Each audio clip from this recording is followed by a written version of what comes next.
Good afternoon and welcome back to this final session of the day for the iESE 2021 UK Public Sector Transformation Awards. We've got a great lineup for you this session, 3 categories: efficiency and effectiveness, Green Council and innovation. So we're looking forward to getting into the stories each of the organisations have got to share. First category, efficiency and effectiveness, and I'm going to hand over to John Comber now to do the introductions for that session. John, over to you. Thank you and good afternoon. I have the pleasure in announcing the finalists for this category, efficiency and effectiveness. These organisations have harnessed the real potential they have for delivering elevated performance, creating efficiency and delivering outstanding customer services with improved value to their residents. Above all, they have shown their ability to adapt to a virus-fuelled environment and achieve fantastic results. So the 3 finalists are 3C Shared Services Building Control, Essex County Council Care Cubed, and Surrey County Council Transformation Support Unit. And I'll ask those officers attending for each to join me now. So for 3C Shared Services Building Control, Heather Jones, 3C Strategic Lead, and Fred Hedges, 3C Principal Building Control Surveyor. Good afternoon. Good afternoon. Good afternoon. And for Essex County Council, Care Cubed, Nick Green, Category and Contract Manager, and Tony Clissold, Category and Supplier Relationship Lead. Welcome. Hi. Good afternoon. The Surrey County Council Transformation Support Unit, Adrian Stockbridge, Head of Transformation Portfolios, and Dan Sherlock, Head of Transformation Design. Good afternoon. Hello. Now I'm going to start by asking each of you in turn to outline what's in your submission, how that has engaged with the customers and community you serve, and what some of the outcomes are to date. So starting with 3C Shared Services Building Control, Heather and Fred, could you outline the scope of the project, how it's involved the customers, and what's been achieved to date? Would you like me to start, Heather? Yeah, that's fine, Fred. Go Yeah, is that right? Well, when we started awareness sessions for our trainees, when we started the awareness sessions for trainees for awareness of building controls, we immediately realised that we could bring some volunteers on board to sit in. The volunteers are members of the public who are either in the construction industry or training in the construction industry and would like to get some first-hand knowledge of what building control is like and what it entails. When the planners and the housing services joined, it wasn't long until we realised that they wanted to join in on these sessions. They were particularly interested in how building control worked and how it integrated in their own service. We also have employees taking part from neighbouring councils and which are outside the shared service and outside the county. Fire service plays a big part of what every building control surveyor does, and historically we consult with them a great deal, always looking at their role and how their professional input can be integrated into our legal responsibilities. These awareness sessions now gives them the opportunity to see what we do as a service, because as we all know, the building regulations are not just fire safety, but we can inform them of matters that do not fall in the remit of fire safety, which may affect them, like Part M or Part K, for example. In addition, the professional surveying staff have a monthly meeting with the local fire and rescue service to discuss technical issues, and also have invited along colleagues in planning to become early adopters of collaboration between the services on preliminary development schemes coming forward. This follows the tenant of building control safety, the building safety review, where the government will be introducing formal consultations on buildings in scope at the planning stage, identified as Gateway 1. At the end of each session, I encourage questions to be asked during every session. This can be done either in a chat box or literally just ask but then at the end of every session, I always ask if anyone's got any questions, which we can then discuss as a group or individually. We created a supply internally to meet a demand. And then by word of mouth, we scaled that to include other services, other councils and external organisations. Regarding the outcomes, everyone gets the opportunity to network, become interactive, which creates cross-service and cross-council collaboration. The trainees, which is where it all started and where we all started it from, gain the basic knowledge required for their careers. Services, we noticed as well, services ask for specific tailored sessions, which is relevant to them at their service.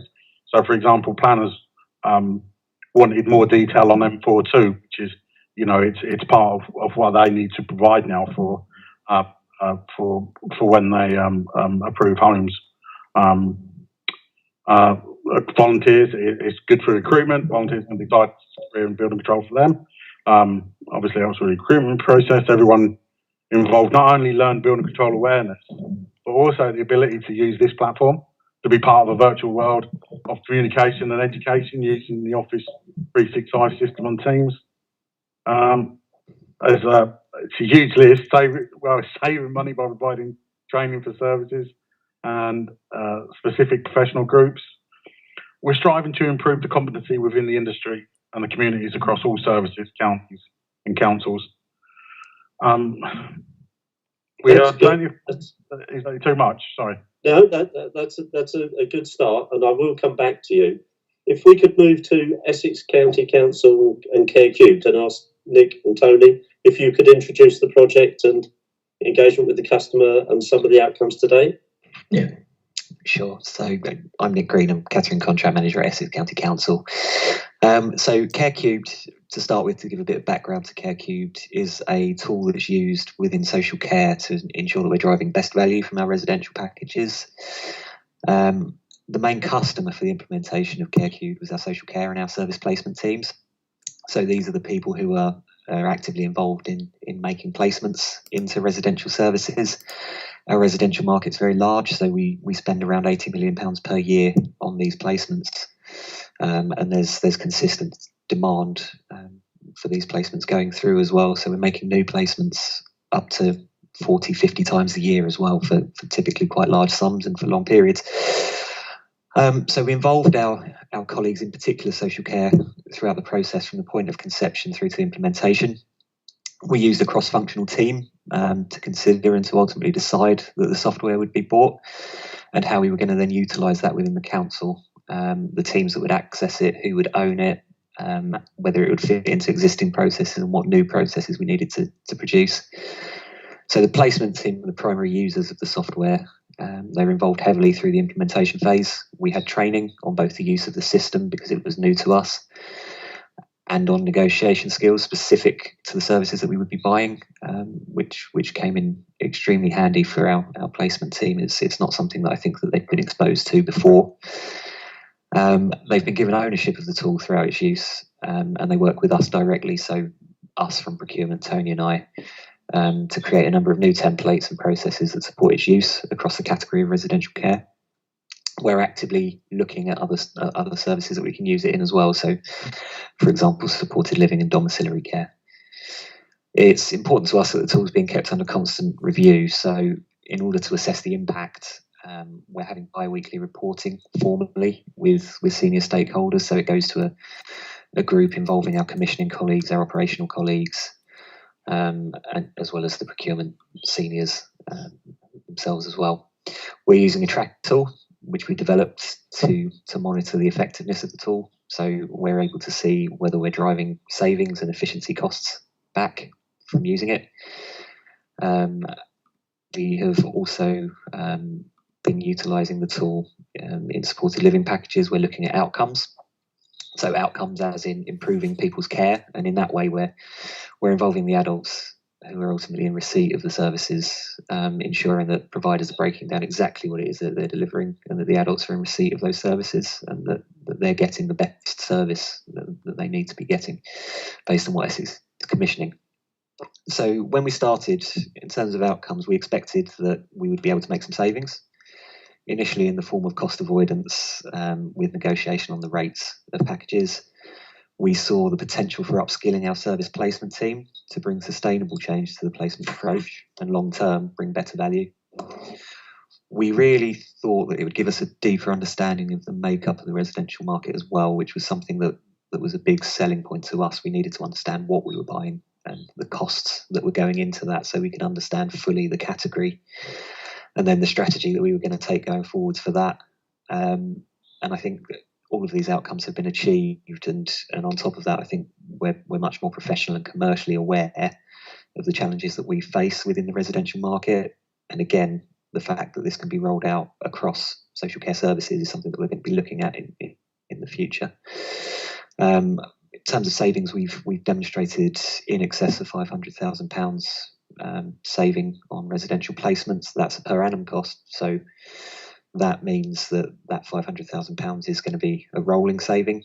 It's saving / cost avoidance. It's money that perhaps we would have committed to the budget in previous years, and a further £150,000, which has been reduction on uplift requests that we've had from the market. Yeah, and to add to that, with regards to outcomes, what's really does drive as well, because we were negotiating the right rates, getting the right package for these individuals.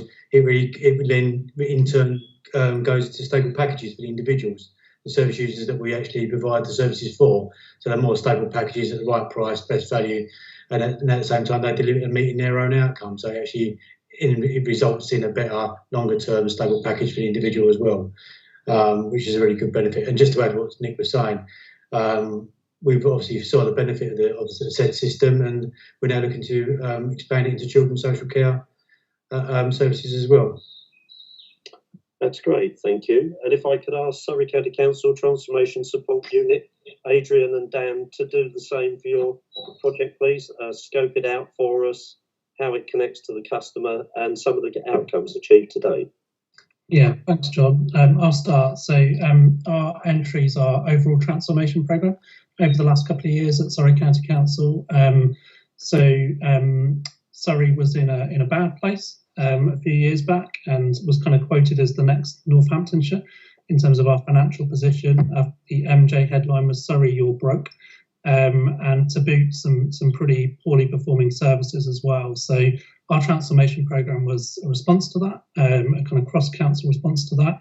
Adrian will talk a bit about the outcomes, but quickly in terms of the customer and community connection, I think key for us right from the outset, we framed our transformation programme around a new community vision, around a new strategy for the organisation. Those things came out of some good old sort of town hall meetings, old school, face-to-face, and some sort of online survey and the like, and nothing sort of too wacky in that, just some conversations to sort of ground what we were doing. We were trying to transform in the reality of people's lives, their communities. I think probably the interesting stuff started within our programmes. We kind of set out across our transformation programme a design principle of engaging, involving communities and the users of services or the people in a place that it impacts, and we had some really interesting stuff. So alongside the usual, here's a consultation, what do you think? And there has still been some of that, some more innovative stuff. So around Greener Futures, we ran a design challenge where we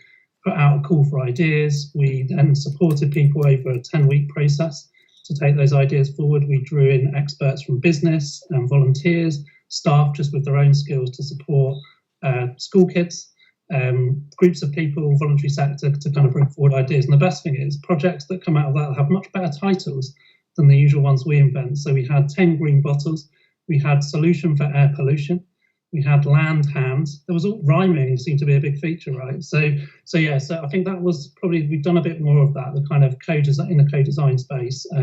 Obviously we've done plenty around adult social care, learning disabilities as well. The kind of user testing around digital programs. So I suppose a whole variety of things, but for us the key thing was to kind of embed that as an expectation. I'll chuck it over to Adrian to talk about some of the outcomes. Thanks, Dan. Yeah, so just to rattle off a few quickly, obviously conscious of time. So one of the main drivers for transformation in Surrey was around kind of efficiencies. So we've been able to achieve £74 million of ongoing revenue savings since the transformation programme launched 3 years ago, and they are year-on-year revenue savings.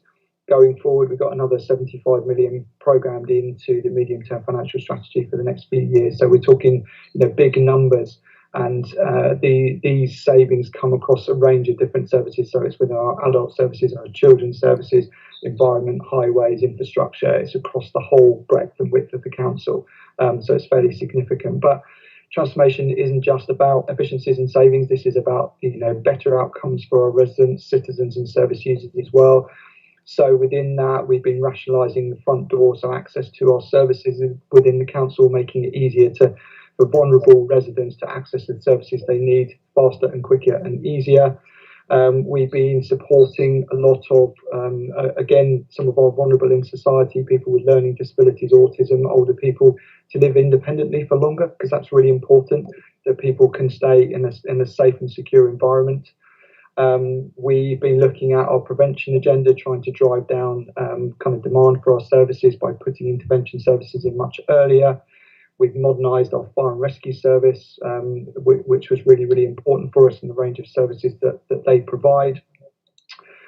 Just a couple of elements around COVID. So, responding to the pandemic over the last kind of year or so.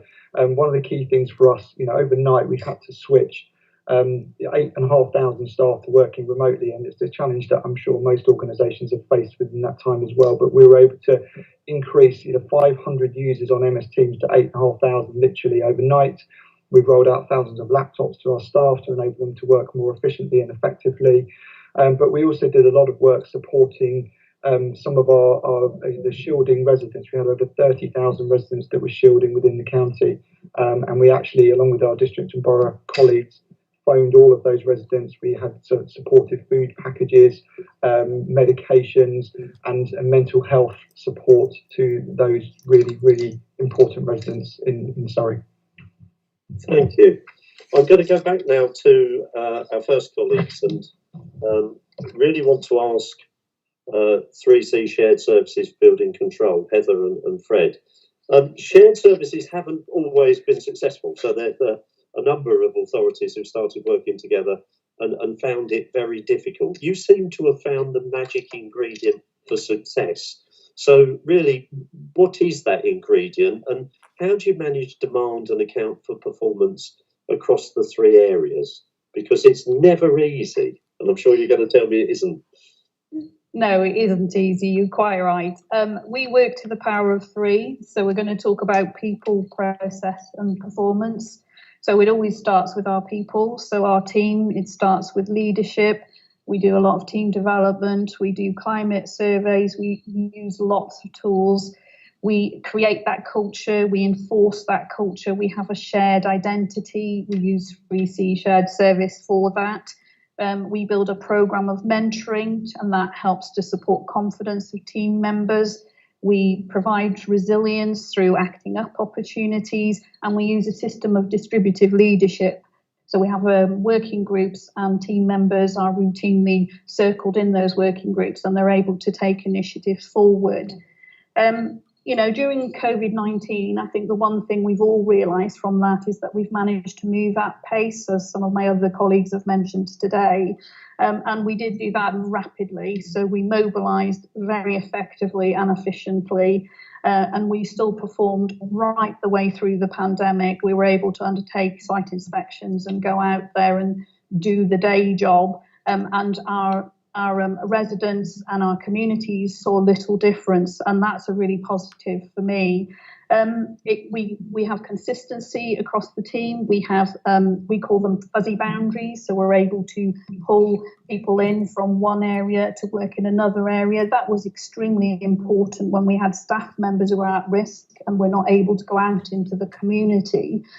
We do shared learning. We bring in the digital, so the digital transformation again has been mentioned with Council Anywhere, using Office 365, and that kind of links into performance. So we get continual feedback, and we use Office 365 to do that in a digital way. We have much more take up now on feedback than we ever have because of that ability to get to the customer directly, utilising those routes, and everybody is now becoming much more familiar with that.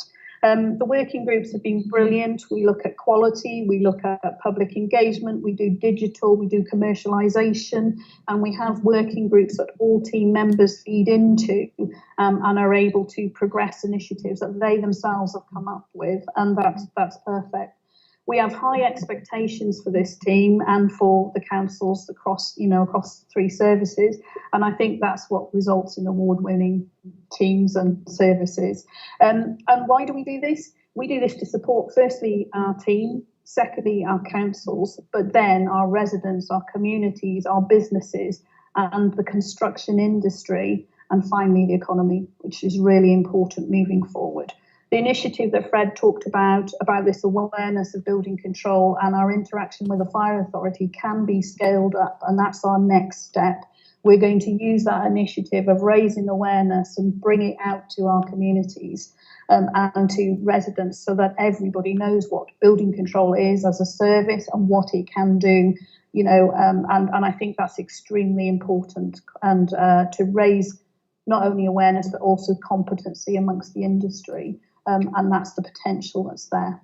So thank you for listening. No, that's great. And can I ask Essex County Council for CareCube? You seem to have taken off like a rocket. The savings that have been achieved are phenomenal, and it's hugely positive.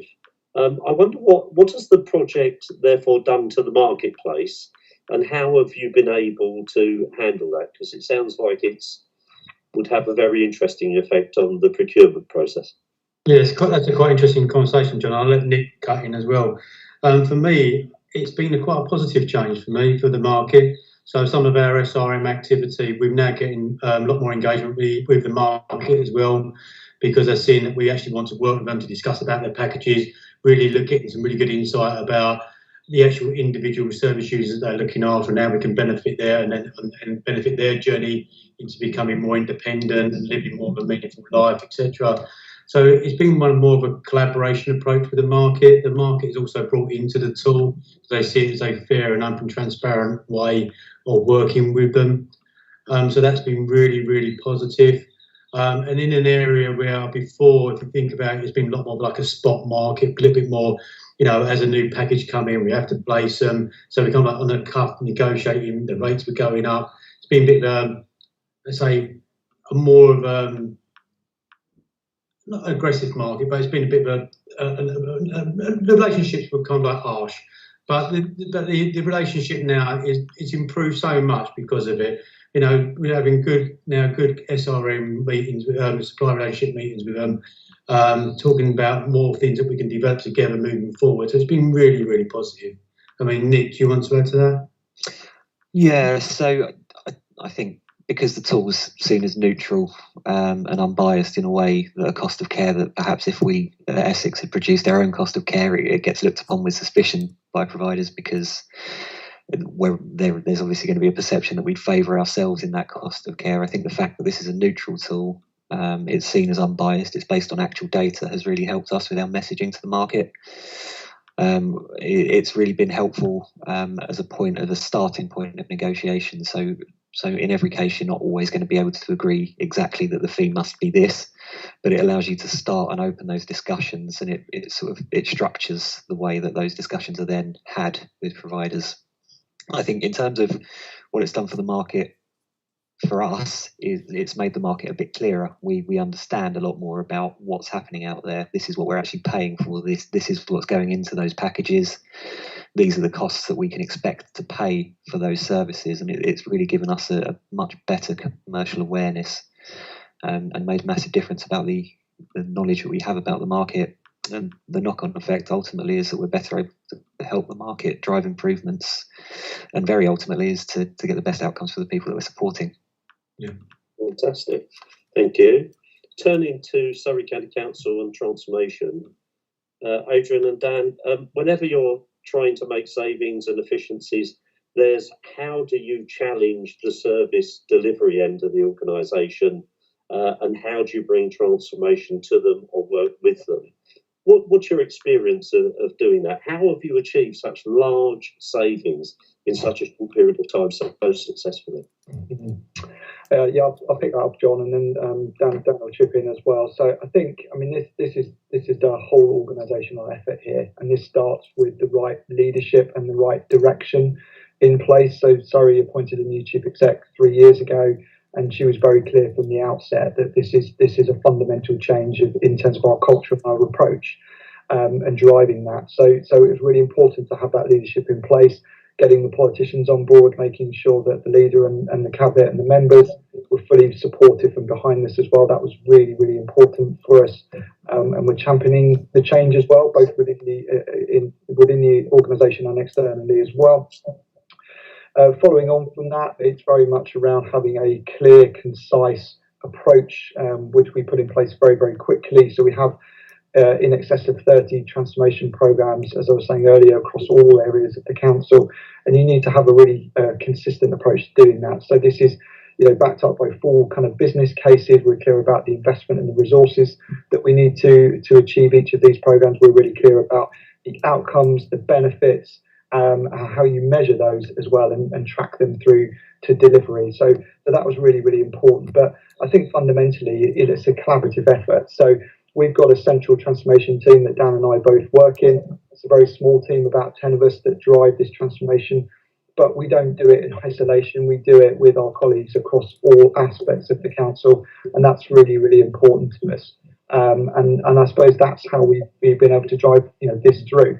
It's not perfect. We haven't achieved everything that we set out to achieve by a long shot, but we still achieved a massive amount. And what we've been able to do is to put the organisation back onto a financial stable footing and hopefully build some of those foundations for future improvements moving forward.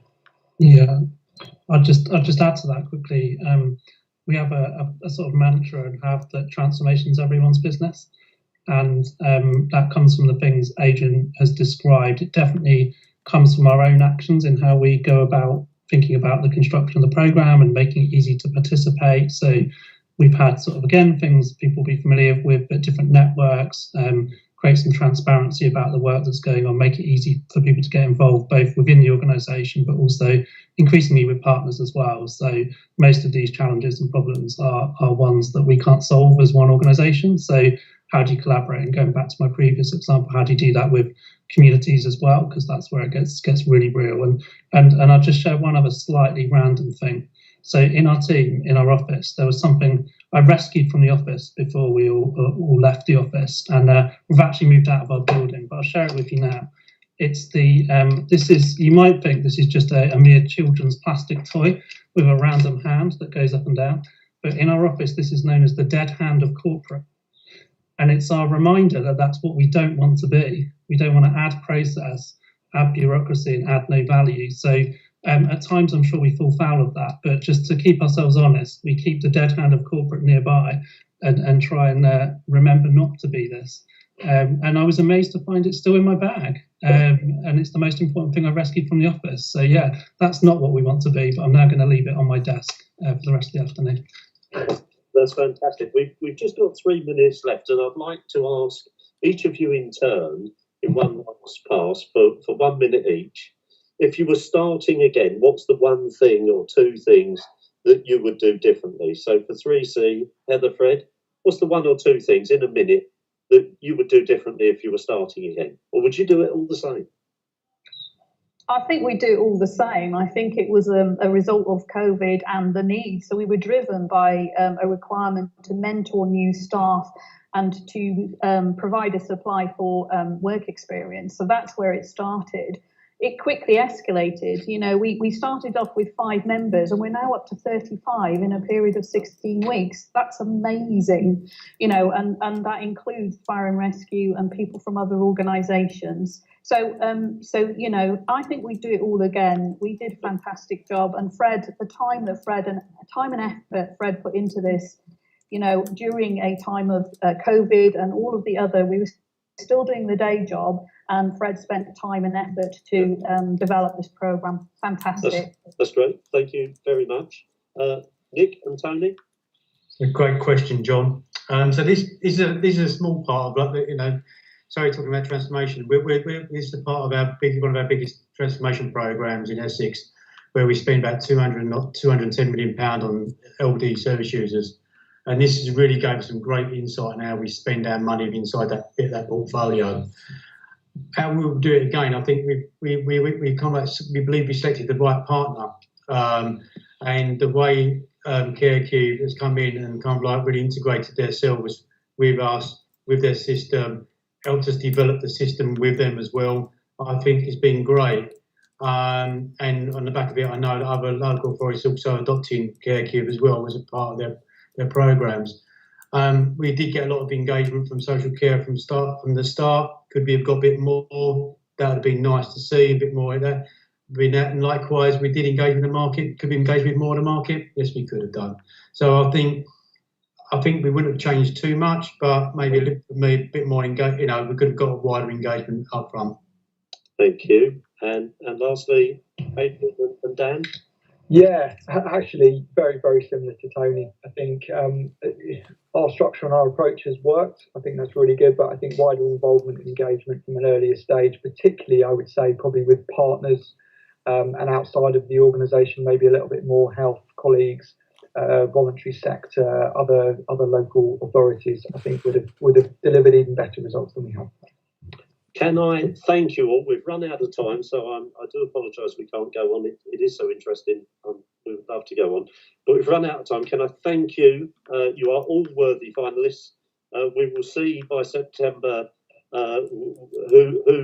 which order you're in, but you are all very worthy.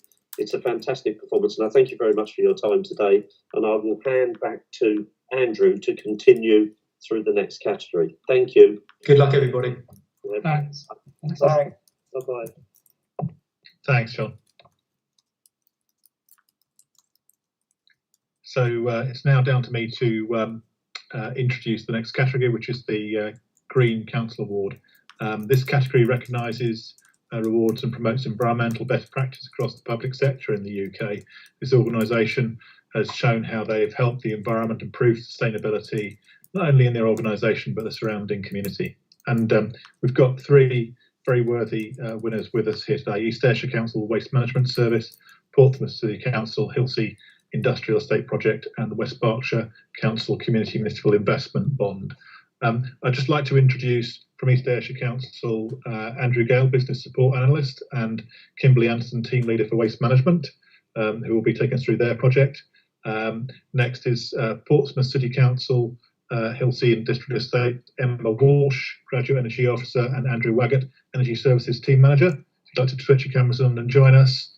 Then last but not least, West Berkshire Community and Municipal Investment Bond, Councillor Ross McKinnon, Executive Member for Finance, Property, Commissioning and Economic Development, and Joseph Holmes, Executive Director, Resources and CFO. If you'd like to all switch your cameras on, that's great, all with us. Fantastic. So same format as the previous category. I'm really just going to ask you all to spend a few minutes just introducing the background to your project, what you did, how you involved your customers, and what you achieved in terms of outcomes. So first of all, turning to Andrew and Kimberly from East Ayrshire, could you give us a little walk through what you've been up to? Yeah, certainly. Thanks very much for having us. We were tasked with organising a booking system for the East Ayrshire residents to access our household waste recycling centre. This booking system would obviously look to allow the members of the public smooth access to the site without having to wait in any lengthy queues that may have possibly been the case. Also to allow our members of the public to recycle as much product as they possibly could on each visit to the recycling centres. We also wanted to give them the best experience while they were on site as well, with staff engagement, encouraging the members of the public to recycle as effectively as possible. So the booking system that we created would effectively allow our members of the public to choose a suitable day and time which would fit with their lifestyle to access the recycling centre, to allow them to deposit their materials, allowing us to recycle them in the best manner possible for the council residents. The booking system has obviously allowed the members of the public ease of access to the site, always met with a happy face by the members of the team who meet and greet them as well on site. It's also allowed us to combat any waste tourism with members of public who are out with East Ayrshire Council, basically to stop and eliminate them from coming to the site when technically they don't pay into our council tax structure. Also, the new booking system has allowed us to combat commercial abuse of the site as well, ensuring that any commercial companies that do access the site are paying into that system rather than, sneaking by the gate, pretending to be a member of residential, depositing material for their granny, rather than being open and honest to advise that they're actually depositing it on behalf of their own company. We've also ensured this system has eliminated all queues. We no longer have any queues out on the main road. It's a very busy area that we are based here, and it's a much slicker system for anybody who wants to use it. Brilliant, thank you. In terms of the done, have you involved the customer in that? What were the outcomes? Yeah, sure. So like a lot of councils, Portsmouth City Council has declared a climate emergency, which obligates us to go to net zero carbon by 2030, as I'm sure that lots of other authorities that are attending today have. Within those carbon emissions for Portsmouth, energy is an enormous contributor to that, and particularly power. And we have an existing strategy in Portsmouth of installing solar panels across basically any roof we can get our hands on, to be perfectly honest, across our commercial portfolio. But increasingly, we're also installing battery storage alongside of that to try and match the generation of solar with the demand of the site by installing batteries. Hilsea Industrial Estate is an industrial estate, as the name suggests, with 23 units of light industrial units within it. So a pretty heavy energy and carbon use, correspondingly high electricity demand, as you might expect for an industrial estate. What it is blessed with is a lot of unhindered roof, a hell of a lot of roof. And so we looked at that, and we looked at the potential to get solar on those roofs, as we do many other roofs, but also looked at, because it's got such a large roof area and the base load is relatively variable in terms of the electricity demand, we did identify that we could install a fairly significant battery storage installed alongside of it. And so we duly did.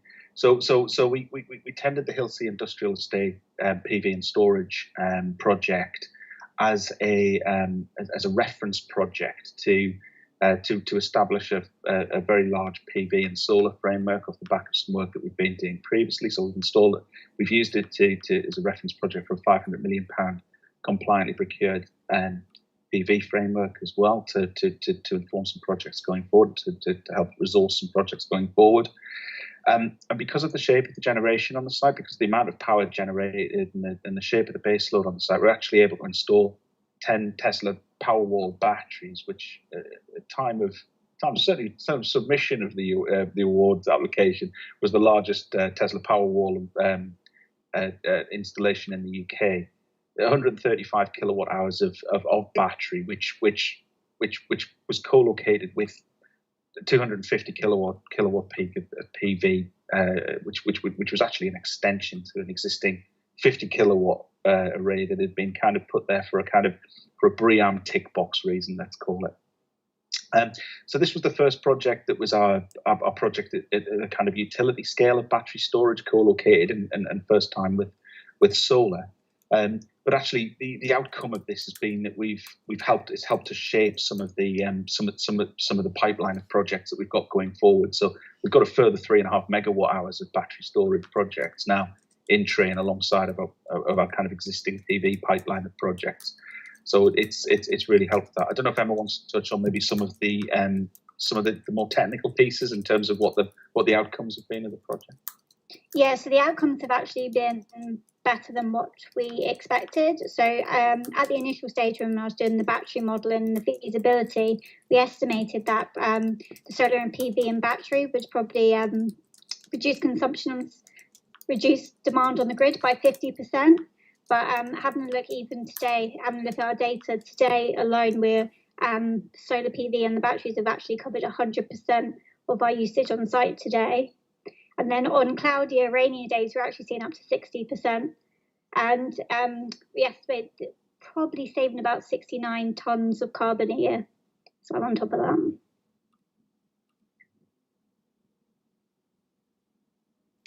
You're me, Andrew. Thank you. Thanks.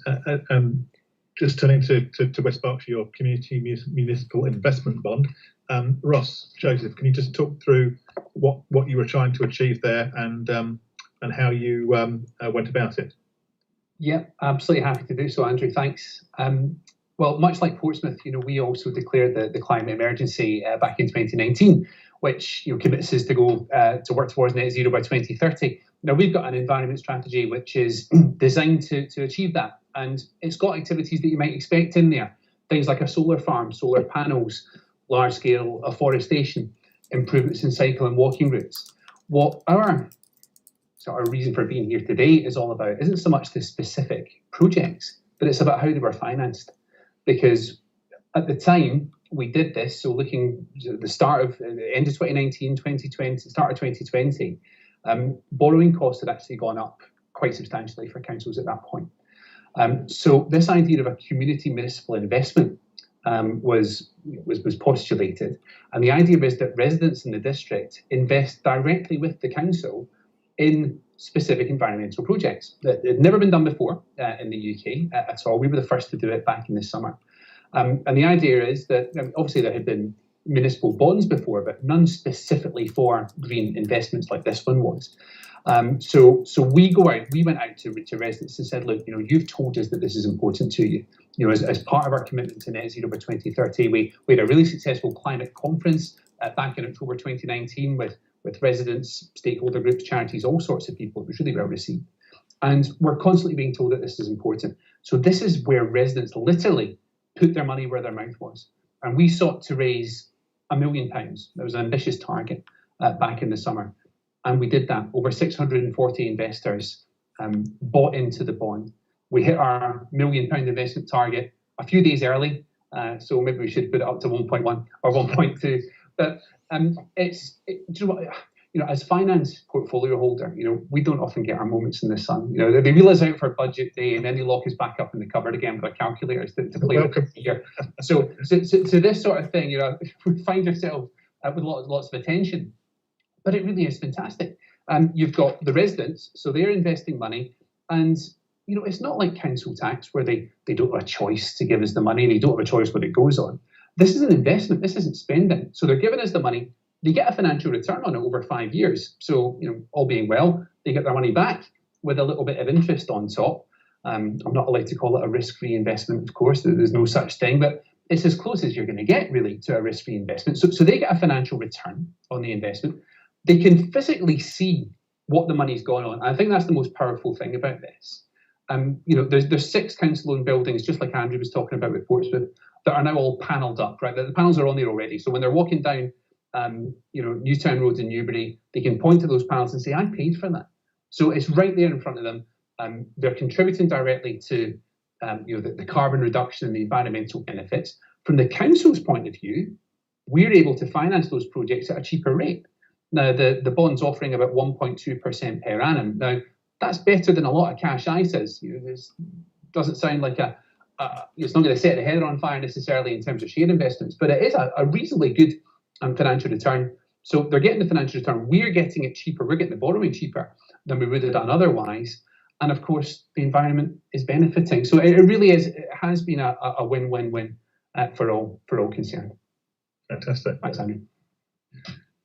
So just to delve in a little bit further, Kimberly and Andrew, if you can sort of, you've taken a kind of really good customer service and you've kind of leaned that out in a very customer friendly way, it seems to me. But you've achieved this with a waste service. It's not traditionally one that one would start with in terms of the corporate team and leaning out. How's that gone? What have the challenges been of bringing that service through that kind of process, or is it that you have that's the approach you use across everything that you do, and it's part of the culture and way of working in East Ayrshire. Yeah, certainly. Working within the East Ayrshire department, bringing this type of project in, we are always looking to improve our efficiencies within the background to help the members of the public specifically. We've got a really good online portal which allows the members of the public to do many different things, pay their council tax bills, make any claims for clothing grants, etc. And we were able to add on to that our recycling centre residential permit booking system. We've obviously streamlined that to ensure that it's ease of access for the members of the public from the online system. And anyone who specifically doesn't have access to online system, maybe they don't particularly want to do it online either, we still have the opportunity for them to phone in, and they will be helped over the phone with our excellent customer service department that we've got. We are more than happy to obviously help all the members of the public with this new project. Initially, when we were due to go live with the project in March 2020, we were obviously struck down with the COVID restrictions, which we didn't obviously expect. So we had to delay the project from March until the 1st of June 2020. So that gave us a little bit of time to ensure that we were going to have all our health and safety in place to ensure that we could still deliver our service to the members of the public without causing them any issues while they're on site, but also to go by the government restrictions to ensure that we could still deliver that service that the members of the public require to have to ensure that we all can dispose of our waste in a recyclable manner to help towards the environment. Obviously, during COVID, it has been a challenge, but it's also been a challenge that's allowed us to deliver that service, push all of our staff out with our own comfort zone, and deliver a service that our members of East Ayrshire Council expect. Brilliant, thank you. Just to get back to Andrew and Emma. So you've kind of put a lot of effort into what, as you say, is an innovative and therefore perhaps risky project. You know, nobody's done a Powerball that big before. You're doing it in an industrial environment. How was that selling that internally to invest in that particular project? I think it's really trying to make our councillors and our finance team in particular quite just comfortable with the technologies that we're using. We've over a period of time worked with them to get them in a position where they're comfortable with your what I would call bog standard solar PV rollouts. Increasingly, we're trying to introduce batteries into that. But I think part of that is to develop a team with really solid expertise within it. And I hope Emma doesn't mind me saying, you know, we have some really keen graduates who are real geeks when it comes, frankly, to energy, and who can really explain the nuts and bolts of what's going on here. And you can sit in front of whether the audience be the finance team or the member and say, you know, this works here. Look, we've got something here, and take people along that journey and explain it at every stage to what we're doing. And yeah, I think that's what it is really. I think it's that internal sell, and also having the confidence around the other internal teams that we work with, mechanical design and electrical team, the guys who are in the regeneration department whose site this is are used to working with us now on such projects, so they know that the disruption will be minimised, to as small a level as possible. So Emma, you're the new graduate coming in, and you're explaining this brand new technology to the council and how they should spend their money on it. How was that for you? It can be interesting. Get loads of questions back quite a lot, but it's been really good. Andrew's been a great support, but we've got a few graduates within the team, so we all can work together as well and learn from each other. And have you had the opportunity to share that across other councils as well? You know, if you've got a network of peers that are trying to fight the same cause. Yeah, so within our solar PV framework, we do work with other local councils. So we have West Sussex Council, Guildford, so we've got mixed councils that we do liaise with and also manage projects for as well. Fantastic, thank you. So Ross and Joseph, a similar sort of question. I mean, you said this is your first day in the sound of finance. I mean, it must have been the reaction initially must have been, so it's finance looking for some more money. Nothing new there. So how did you go about persuading people internally that your idea was the right one, getting buy-in for that? And of course, you mentioned the public response was really positive. But were there any challenges in that? How did you communicate with them that this was the opportunity for them to invest? I'll go first, Ross. That's right. So I suppose a bit of it, Andrew. I suppose I'm also the Council Section 151 officer, so I suppose that kind of helps give it. Well, I'll let others comment, but give it some sort of legitimacy that it's kind of a half sensible scheme. And I think the key thing, as Ross is articulating around this, is that it does save money overall to the wider taxpayer. So because we're able to borrow at a cheaper rate than the PWLB, where we would normally go, it means that even if you have no interest in our environment strategy or trying to get to net zero, to an extent that doesn't matter, because actually the wider taxpayer is saving from this. So from how to, I suppose, get people internally on board with it, that was a relatively easy sell. Now, of course, being the first one in the country, there were loads of legal questions. There's a lot of due diligence to do on it. That's so scary. It gave me plenty of sleepless nights around, is anyone going to buy into this thing? And all that piece around how do we communicate this? But I think as part of the COVID pandemic, and especially as we launched this in July, so it was quite early into the pandemic, people were thinking about how to build back better. So we were able to, I suppose, utilise that opportunity, and especially as West Berkshire being the area that is, we've got lots of really nice countryside, etc. People have been getting out into open spaces more and perhaps appreciating the environment a bit more as well. Again, that probably made it be an easier sell. And it was interesting on the first day when sort of Ross and I were up at Green and Common for the sort of photo shoot on the first day. Sort of somebody just dropped £50,000 into it, and you can think, oh my God, this thing's gonna. I was really worried that no one's gonna put any money into it. This thing's gonna sell out within 2 days. It was interesting how things have ebbed and flowed. We had a really strong response to begin with. So after only a few days, we'd already got up to nearly £200,000, and then unfortunately for kind of us, everything's live. It's very transparent, so you can see how many people are putting money every single day. So you had to sort of stay away from that website. But it was interesting because I think as part of the pandemic, we had new communication channels. So we've done a lot more as a council try and engage people and interact with our communities. That was really positive. It was a bit of a shame that we couldn't actually get out and about into the community as perhaps we would have hoped. But Ross did sort of plenty of speaking and some sort of online events as well. So we did as much as we could to try and get the message out there. But I'll shut up for a minute and let Ross come in as well. Oh, thanks. Spot on, Joseph. I mean, Andrew, as the sort of the politician involved, I suppose, my focus was a lot more on getting external buy-in. And we were working with an FCA regulated firm because it's a financial product. In terms of our opposition councillors, no problem at all. They all loved it. There really was great. And again, not used to that. I stand up on budget night and I'm getting stuff thrown at me. Whereas this, the only criticism we had was, you should try and raise more. So I thought, well, fine. If that's the criticism we're going to have, then I'll take that.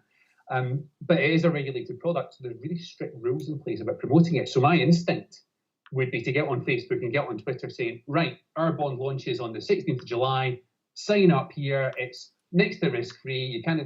That is illegal to do that, right? You've got to be FCA regulated to promote a financial product. There was a moment where I was writing a Facebook post and I just thought, hang on, I'm sure I'm allowed to press post here. And I think if I had pressed post, I would have committed an offence. So it was quite interesting. We were so enthusiastic about it, but we had to be careful about promoting it. So we're quite happy in the end to let our financial partners, Abundance Investments, to take charge of that. But they did a great job in drumming up the investment. As Joseph said, we were watching the totaliser every day. It's like it's watching the Children in Need totaliser go up on Children in Need. It's like, how much are we going to get? Are we going to get to the million? and we got it 3 days early. So I think that shows us that I think we pitched the amount just right. You know, if you raised £1 million with just a couple of days to go, really delighted with it, and yeah, it couldn't have gone any better. Brilliant, thank you, congratulations. One final sort of questions round. Just to let you know, two parts really. One is clearly you've all got a pedigree of actually working with greening your council and your community and supporting them along the way. What were the key ingredients for success for you? You know, what makes successful approach to sustainability with your councils? And if you were doing it again, your project again, what thing would you, if anything, would you change? Yeah. So if I come to you, Andrew and Kimberly first.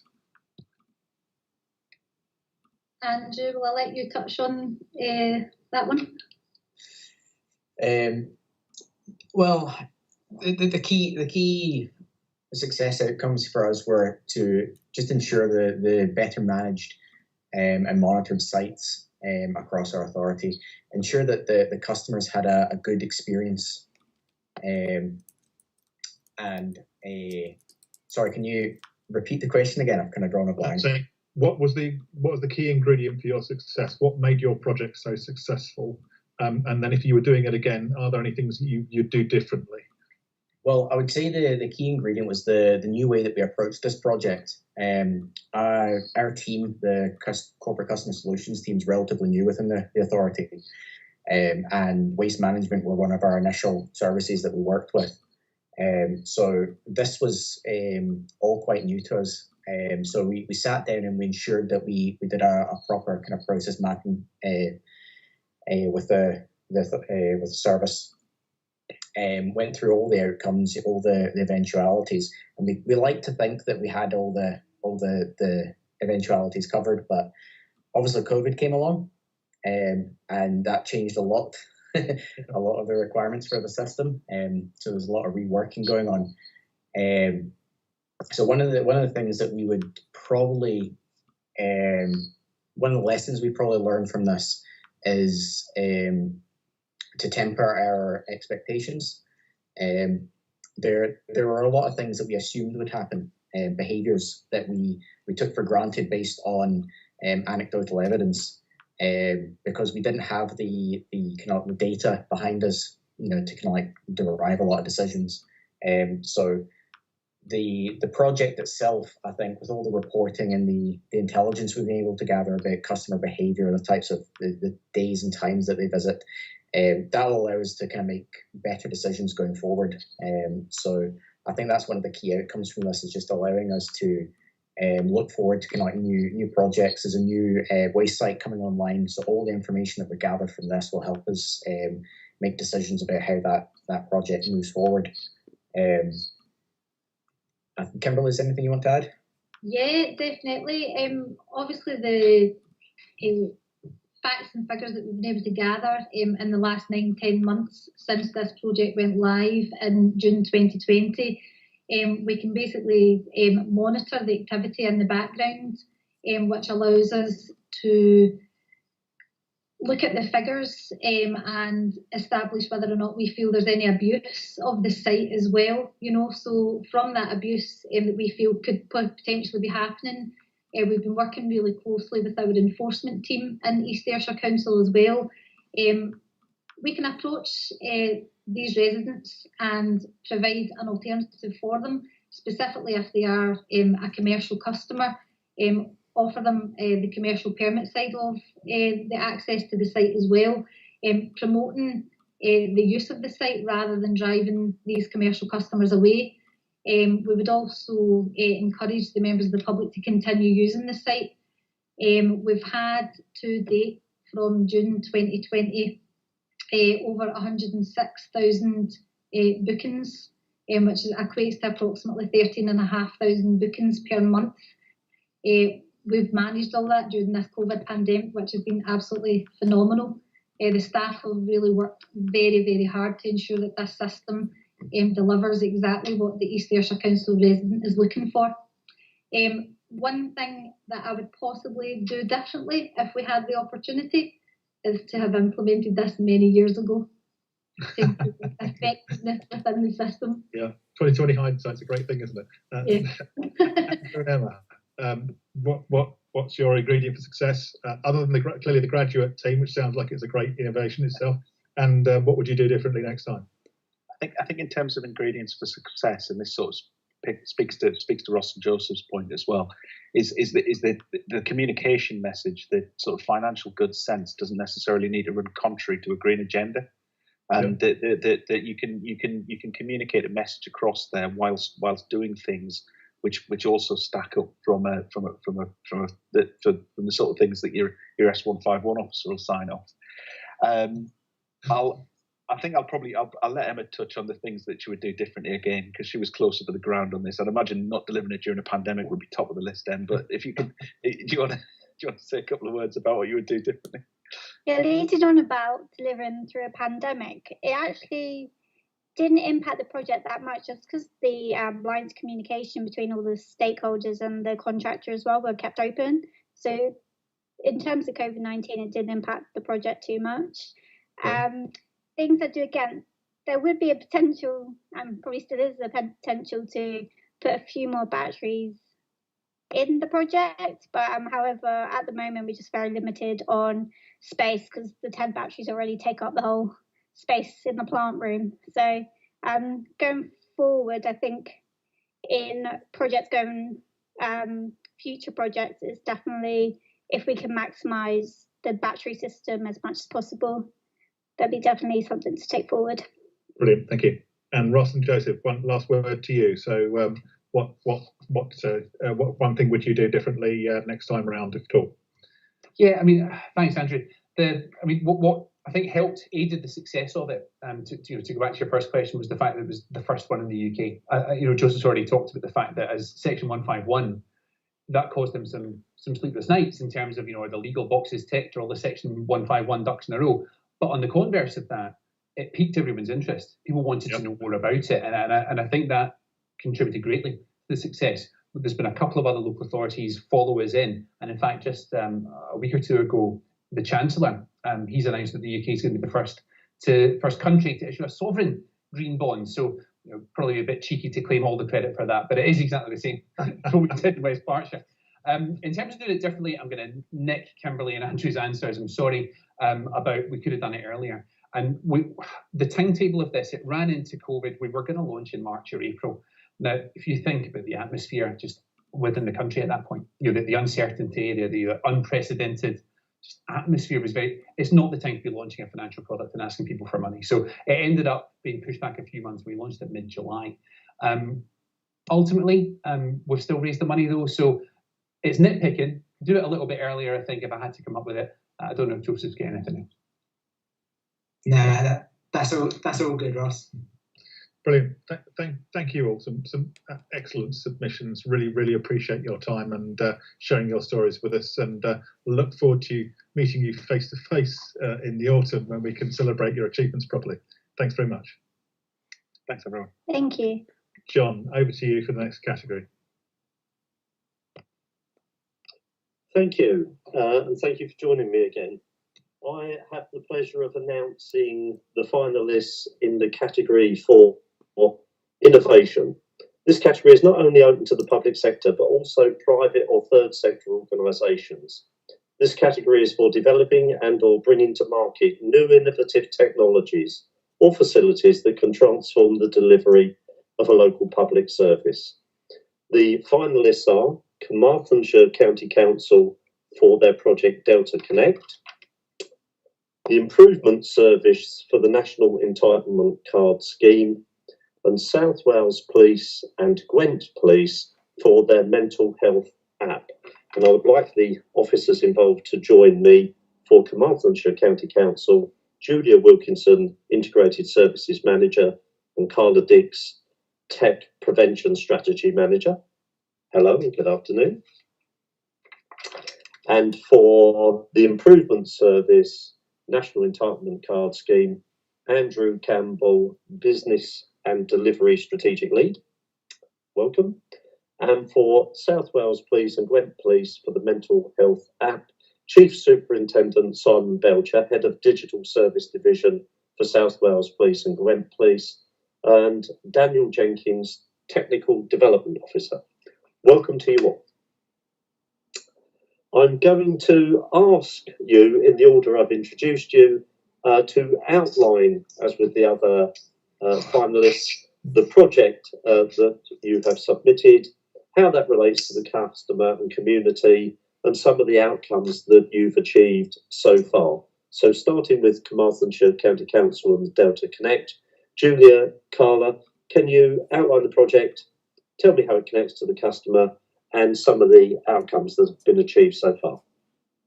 Yeah, hello everyone. We've got the absolute pleasure of having 2 Welsh finalists here, so that's absolutely great. So first of all, I'd like to thank you very much for inviting us. And John, I am going to have to look at the time because Carla and I feel so passionately about this project. We will take up a lot of time, so I'm hoping that you'll ring a bell and stop her. 5 minutes, come on. 5 minutes, okay, I'm going to keep my eye on the clock there. So the Connect programme. The Connect programme is a real programme of innovation across West Wales. Carmarthenshire have come to this award, and the reason we've wanted to submit is to show the rest of the UK the work that we've done around developing a framework for well-being and prevention across health and social care.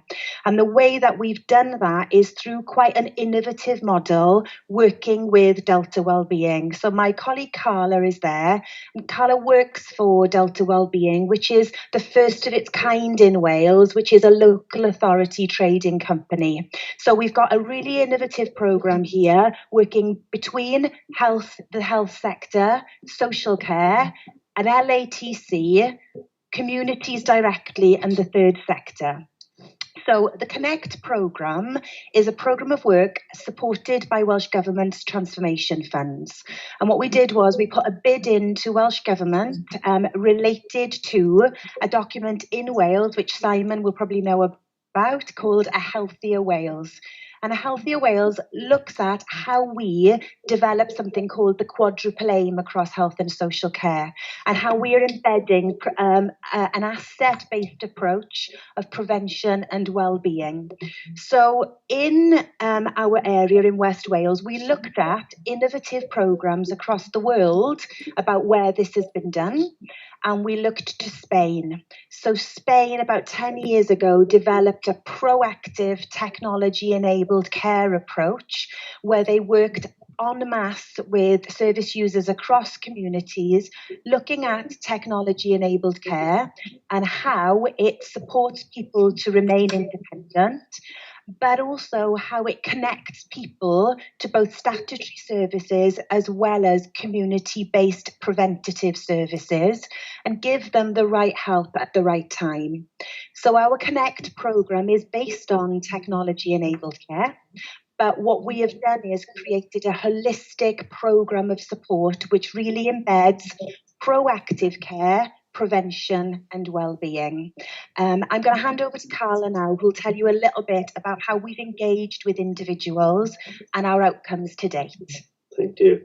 Thanks. So yeah, again, conscious of time, so we can probably go on for a whole hour, but we won't. So yeah, clients are actually at the centre of what we are doing. Our Connect assessment, which is a bespoke assessment. We have that what matters conversation. We provide, we work with our clients then to co-design their wellbeing plans. And actually the app that we've also developed, which is our Connect to Wellbeing, allows for a sort of evaluation and allows us to evaluate the effectiveness of our pathways that Julia's already sort of spoken about in terms of our community work, and allows us to understand the impact of those interventions from the feedback that the clients actually give us. So like I said, they're very much at the centre of our service delivery. And the model itself allows us to move from that transactional, traditional model of service delivery that we've got to be that sort of, instead of just being reactive, to be predictive, proactive and preventative in what we're trying to do. In terms of some of the outcomes then, just to touch on some of those, again, COVID obviously has affected lots of things, but actually we've done a superb job of being able to interact across our region with over 2,300 clients and engage them in the project. I think the general outcomes from our clients' perspective is showing a significantly improved sort of well-being, their overall confidence at home and being safe at home. I think 88% of our clients are feeling considerably safer having the service and having that wrap around, knowing that there's somebody always there to support them then really. And I think that from a project point of view, it also has shown that only 7% of our clients that we're dealing with are actually receiving statutory referrals. So when we're talking about being preventative, we're actually already finding that we are making an impact, bearing in mind that transformation and prevention tends to take a long while to actually show through then really. And we're achieving over 30% of preventative outcomes at the front door then, because I think this project allows us to signpost into a community sort of service provision. So I think we're probably about the 5 minutes there. So I'll leave it at that. That's fantastic and very well disciplined, thank you. I'll ask Andrew for Improvement Service National Entitlement Card Scheme to do the same, to outline the project, how it relates to customers and some of the outcomes achieved to date. Hi, good afternoon. So the Improvement Service is the National Improvement Agency for local government within Scotland. So we work very closely with all 32 local authorities. We do provide some services, and one of them is the National Entitlement Card Scheme. National Entitlement Card Scheme, you maybe heard it's been referred to as the leisure card. It's the library card. It's also used as the Young Scot card. It's very rarely referred to as the National Entitlement Card. It's used under lots of other names. But one of the biggest uses is the bus pass. So in Scotland, over 60s are entitled to free bus travel. But it's also used for people who have certain disabilities and for young people as well. So at the moment, we've got around 2.2 million cardholders who use the scheme. And not only is it used to get free concession travel and get access to leisure and libraries, but it's used by Young Scot for young people to get access to rewards and discounts. So it's a card, it's a smart card that's voted across all of Scotland, and it's the 32 local authorities that carry out the application process. As we're the kind of a body for the scheme, we were always keen to develop an online platform that allowed people to apply for a national entitlement card, because traditionally to apply for a card, you had to physically turn up at an office, you'd have to have your passport, your driving licence and other documentation, and you'd have to stand there while somebody checked the documents and then processed it through the system. So it's quite a laboursome process. So we always had plans to develop an online service because we provide other digital services to the local government. But then COVID hit, and then our big partners were then getting inundated with queries from members of the public because they were unable to apply because all the local authority offices shut, post offices has closed, and they were being inundated. So they very quickly turned to us and said, the plans that you had for putting the national entitlement card online, can you bring it forward 6 to 9 months, and how quickly can you look to develop it? Very quickly, we got our technical teams together and worked very closely with a handful of local authorities to get their input to look to design the online service that would allow members of the public to, for the first time, apply for a national entitlement card from the comfort of their own home, or over 60s, people who have disabilities applying for concession travel, and also for the Young Scot card. So we deliver online services for local authorities, but one of the biggest challenges that we had was replicating the verification process that a member of staff goes through to confirm the identity of the individual and verify the authenticity of the document that has been used, whether it be a passport or a driving license, the identity. The last thing we wanted to do was to put an online service that was then susceptible to fraud, and then we'd have a lot of people trying to claim entitlement cards under different people's names or claim incorrectly, especially when it's taxpayers' money that's been used to be reimbursing the bus operators. So we worked very closely with our technical partners to put in a process that mimics the same process that you'd be going through face-to-face. We have facial recognition technology that looks to, one, confirm you're a real person and you're not a bot. You then go through a process to upload your document, your passport, your driving license, and again, that facial recognition technology compares the person that's on the screen, the photograph on the document. It also carries out checks to confirm that the document is a real document. And then that then comes through to our back end, where again we have more staff are using the process to confirm and that they're comfortable that this person is presenting as genuine. We can find them in back office systems, and the photograph that they presented is suitable and meets standards, because we also have to ensure that the standards that we process the documents to are to the past standards, so the proof of age standard scheme, because the Young Scot cards, for instance, are used to prove somebody's age to get access to age-restricted goods, and the last thing we want is people, again, fraudulently being able to obtain a proof of age cards when they're maybe not that age or somebody else. So the biggest impact that we had in delivering the service was we were able to actually provide national entitlement cards to people who otherwise would have got access to them. And some people really rely on the bus pass because they don't have any other means of travel. Some people are low incomes. So again, that bus pass has a massive impact on them and not have to tap into other sources of income, or they might not be able to go to work because they don't have the funds to do it. So it's a really, really vital scheme that provides a lot of benefit. We're able to provide members of public access to the service, but also we significantly reduced the reliance on local authorities and having to do the processing themselves. And looking at the data recently, around 65% of all the applications that have come in for the National Entitlement Card are now coming through our online platform. We know that some people can't apply online and don't want to apply online, and so they will still apply to local authorities directly. But if we are able to take a significant chunk of the applications away from local authorities, then it frees them up to spend more time with the people who need help, or they can actually provide some services. So I got it on over time. So yeah, no, that's okay. That's absolutely great. If I can turn to South Wales Police and Gwent Police and the Mental Health app, and ask Simon and Daniel to do the same, outline the project, how it relates to the customer, and some of the benefits achieved so far. Good afternoon, everybody. So, we're here to talk about our mental health app. Just basically an app that police officers in both Gwent Police and South Wales Police can use on their mobile phones in relation to incidents of mental health, where they're dealing with people in crisis. Obviously, our officers deal with a huge number of people in crisis. That's what we do to protect people. But we're not necessarily the right agency of people that that can give that support. We'll obviously go to those calls. So it's a real complex area of legislation, forms that needed to be submitted. So we just wanted to create an app really that made it, number one, as simple as possible for the officers to be able to access the necessary legislation, look at where the nearby services are, where they could take that person they're assisting to, and also help to make the form submission, to just reduce the bureaucracy in relation to the forms and make it as a simple process as possible while they're dealing with a very complex situation. We're very lucky in Digital Services Division. We have in both police forces that we have a capability to create our own apps and create this kind of technology. I'm very lucky in that I'm able usually to front up in front of senior people and show what we've done. But I hand over to Dan then. He's the actual one of the real people who's made it happen, put tremendous work into it and made a difference to our communities and our officers. Thanks, good afternoon, everyone. We're looking at with the mental health app and have all stakeholders involved pretty much from the onset.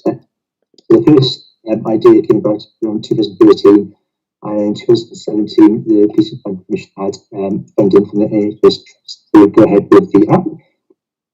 So the original form called the app came along. It was quite labour intensive, 2 forms involved, and we were able to consolidate these into one form within the app.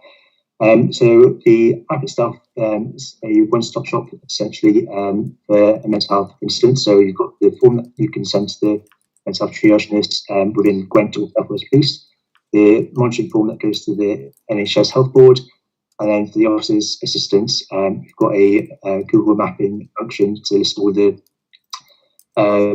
local mental health services, mapping to get a route and any contact details there as well. Luckily, when we've had the uptake from the form that's gone out in July last year, uptake's been really good. We're up to about 91% of submissions being taken up on the app itself. And so far this year, from this January, we're looking at 203 mental health form submissions via there, and time saving as well. Also looking at a big benefit. We've seen an approximate 12-minute saving per incident at the moment using the app, where the average time spent completing the paper form, which was in place beforehand, was about 23 minutes. And now with the app, we're looking around 11 minutes from start to finish. So it's a big time saving there.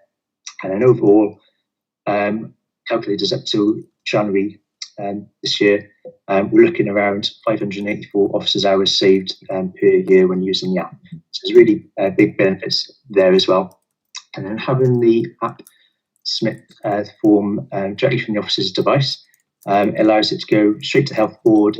Also, copying the police incident systems as well. So rather than duplicating forms and having to do 2 submissions for 1 incident, the app's able to manage it all. So again, they're seeing big time and effort benefits for both the officer, and having the app available also allows the form to go out to the health boards quicker as well. So they're not waiting for the officer to leave the incident, go back to the station and submit the form. The officer can do all the information whilst they're with the patient or the person in crisis, and with perhaps a mental health nurse as well at the hospital or mental health facility. And again, as a consequence of that, looking at the quality of data as well being much higher. So it's all in front of you. You can take it there whilst it's fresh in your memory, whilst at the scene.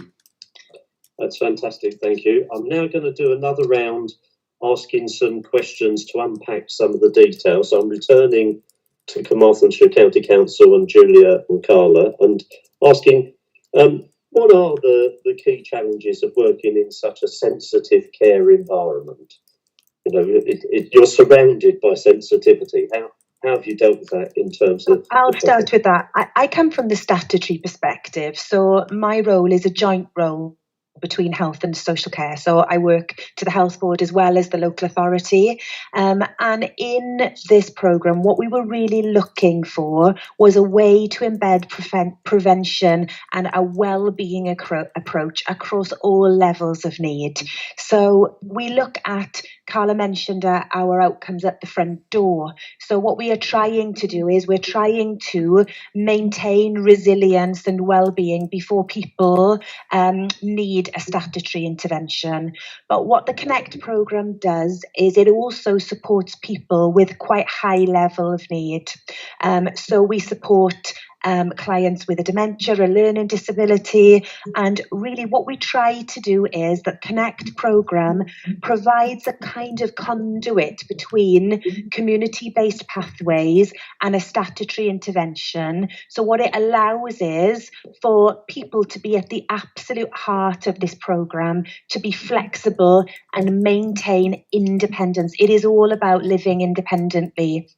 So often in, as you say, John, a sensitive care environment, what we tend to do in statutory services is once somebody's in, they're in, and we overload them with services. So domiciliary care, that day-to-day support. And while somebody might need that level of support, what this programme allows us to do is remotely monitor in a sensitive way so that people can contact us when they actually need us, rather than us intervening when we're not needed. So we remotely support people through proactive calls, as well as being available 24/7 should people press a button and need us.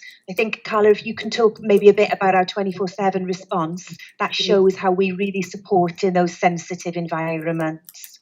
Yeah, so as part of the project, we've now got a formal welfare response service provision that supports non-medical emergencies. So actually, it allows us to be able to support individuals that historically probably have either had family members attend where perhaps it wouldn't have been appropriate, or they couldn't actually attend it anyway. So putting a lot of pressure on that informal unpaid care sort of provision. But it allows us then to intervene earlier, so people are not then, perhaps if they've had a non-injurious fall, they're not lying on the floor for 4+ hours, because obviously our emergency services are stretched and it's a finite resource as well. So our team are able to go out to pick people back up again. We don't have the consequences of that long lie, and those individuals are supported then to be put back into bed, or make a cup of tea, and that sort of that welfare side of it, to make sure that they're well-being. And again, the knock-on effect then is that obviously they're not being admitted into hospital because they've been on the floor for a long time. They don't then impact on hospital service provision, and the knock-on effect of beds, bed days, possibly then having to have statutory intervention because they've lost their confidence or they've incurred other injuries because of being on the floor. So welfare response, I think we've only had to escalate out of over 2,300 call-outs. 6% of those have had to go to emergency services.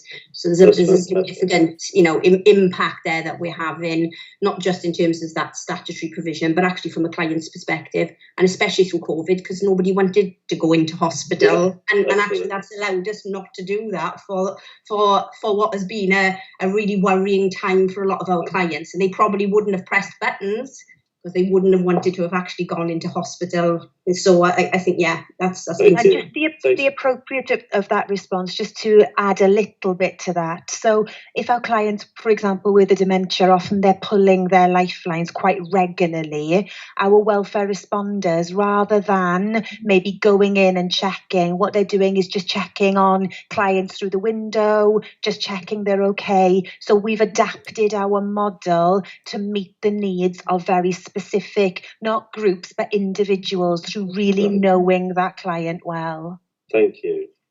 If I can ask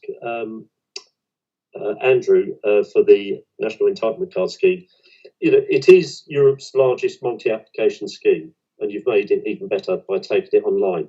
How did you do it so quickly and develop the momentum to use the system? Well, the biggest thing for us was getting the buy-in from key stakeholders. Transport Scotland and Young Scot are big users of the National Entitlement Card. Transport Scotland is responsible for concessionary travel scheme, and Young Scot for the Young Scot programme of work. So getting the buy-in from two key stakeholders was critical for us, then be able to then take it to the local authorities again to secure their buy-in. COVID was a big steer. I guess traditionally we'd have rolled the online application out at a much slower pace, but because there was a massive impact on frontline services and offices being closed, local authorities were having to do a lot of transformation in a number of weeks, which they would traditionally have probably taken a number of years to go through a process. So it worked because local authorities needed to be able to provide the service. And because we got the key backing from key stakeholders, that enabled us to move at pace.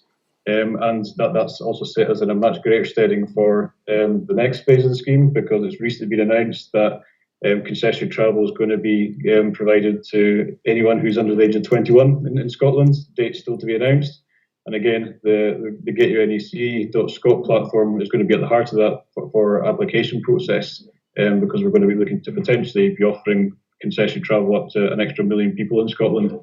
So again, local authorities don't want everyone turning up at their door, so we can take a lot of the traffic on the website.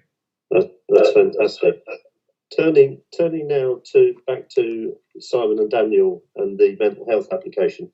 It's really rich in functionality. How did you decide what functionality to build into the app? What drove it? I think in South Wales and Gwent, in our digital service division, we're really lucky to have a good mixture of staff and police officers involved in the development and specification and training of apps. So iPatrol, which is our mobile policing solution, which the mental health app comes within, is really like a app designed by cops for cops, which our partner company code the app for us called Mobinoco, able to arrange for us. So when designing a specification together for the app, we have officers on hand who have frontline knowledge of mental health incidents, know what the likely scenarios are and what could come about of that. So as a result of that, we obviously have the two standard forms that go into the app itself, but we also are able to add some extra functionality which would help the officer in their day-to-day life on the street and in a mental health scenario. So one of those was, I think I mentioned before, where You can look at the nearest mental health facility via list view. You can get your Google Map to create a route view for your current location to that specific address. And it also has a list and generates phone numbers as well for the facility to contact them beforehand.